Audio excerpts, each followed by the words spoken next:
देखिए, आजकल भारतीय क्रिकेट में एक नाम जबरदस्त हलचल मचा रहा है। जी हाँ, एक ऐसा खिलाड़ी जिसके एक ही प्रदर्शन ने चयनकर्ताओं, कप्तान और कोच के बीच एक तूफान खड़ा कर दिया है। और सवाल अब यह है कि क्या वैभव सूर्यवंशी टी20 वर्ल्ड कप में खेलेंगे? ये सवाल अब सिर्फ फैंस के मन में नहीं है, बल्कि ये पूरी भारतीय क्रिकेट टीम और इसके मैनेजमेंट के लिए एक बहुत बड़ी चुनौती बन गई है। कहानी की शुरुआत होती है इस नंबर से 175 रन। अंडर 19 वर्ल्ड कप के दौरान एक ऐसी तूफानी पारी जिसने सही मायनों में हरारे स्टेडियम को हिलाकर रख दिया और दुनिया को ये बता दिया कि वैभव सूर्यवंशी आ चुके हैं। और उस एक पारी ने न सिर्फ वैभव को सुर्खियों में ला दिया, बल्कि सिलेक्शन कमेटी और ड्रेसिंग रूम के अंदर एक बहुत पुरानी बहस को फिर से छेड़ दिया। वो बहस है एक्सपीरियंस वर्सेस यूथ, अनुभव बनाम युवा जोश। असल में ये बहस दो अलग अलग क्रिकेट फिलॉसफीज के बीच की है। एक तरफ है युवा जोश की वो विस्फोटक ताकत जो किसी भी मैच का पासा पलट सकती है, और दूसरी तरफ है अनुभव की वो मजबूती जो वर्ल्ड कप जैसे बड़े टूर्नामेंट का प्रेशर झेलना जानती है।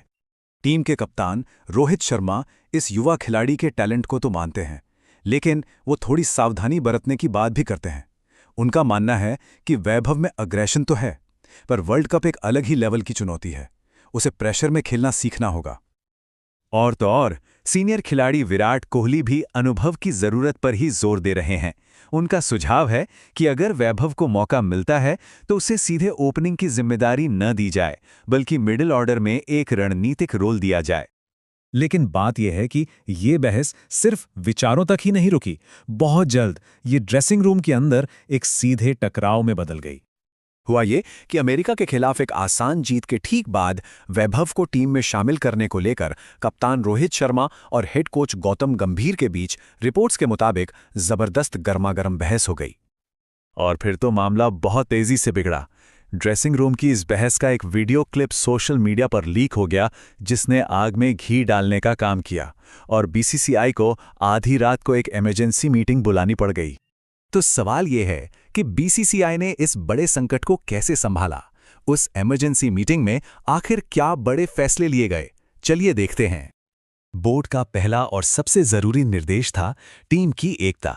साफ साफ कह दिया गया कि कोच के गाइडेंस और टीम की स्ट्रैटेजी में कोई मतभेद नहीं होना चाहिए और अंदरूनी लड़ाई अब बिल्कुल बर्दाश्त नहीं की जाएगी। यूनिटी की बात पक्की करने के बाद बोर्ड ने वैभव को टीम में शामिल करने के लिए 3 रास्ते सुझाए। पहला, या तो वो सीधे ओपनर के तौर पर खेलें, दूसरा, उन्हें मिडिल ऑर्डर में प्रेशर टेस्ट का मौका मिले, या फिर तीसरा, उन्हें एक रिजर्व खिलाड़ी के तौर पर रखा जाए। इतना ही नहीं, उनके डेब्यू को मैनेज करने के लिए एक क्लियर 3 मैच का रोड मैप भी बनाया गया। मतलब उन पर तुरंत प्रेशर डालने की बजाय उन्हें धीरे धीरे अनुभव हासिल करने पर फोकस किया गया। तो इन सबका टीम इंडिया के लिए मतलब क्या है? वैभव सूर्यवंशी अगर वर्ल्ड कप टीम में आते हैं तो वो अपने साथ क्या लेके आ सकते हैं? देखिए, उनका असर कई लेवल पर हो सकता है। एक तो वो अपनी आक्रामक बैटिंग से शुरू में ही विपक्षी गेंदबाजों पर दबाव बना सकते हैं। दूसरा, मैदान में अपनी जबरदस्त फील्डिंग से रन भी बचाते हैं। वो टीम को एक नई एनर्जी दे सकते हैं। और जो बात एक्सपर्ट्स कह रहे हैं वो ये कि वैभव की सबसे बड़ी ताकत है गेम की मेंटल डायनामिक्स को बदलने की उनकी क्षमता। वो अपने आक्रामक खेल से विरोधी टीम के गेंदबाजों पर एक साइकोलॉजिकल प्रेशर बना सकते हैं, उनका पूरा फोकस बिगाड़ सकते हैं। तो अंत में इन सभी बहसों, तर्कों और रणनीतिक बैठकों के बाद इस युवा टैलेंट पर लिया जाने वाला आखिरी फैसला ही भारत के पूरे वर्ल्ड कप अभियान की दिशा तय कर सकता है।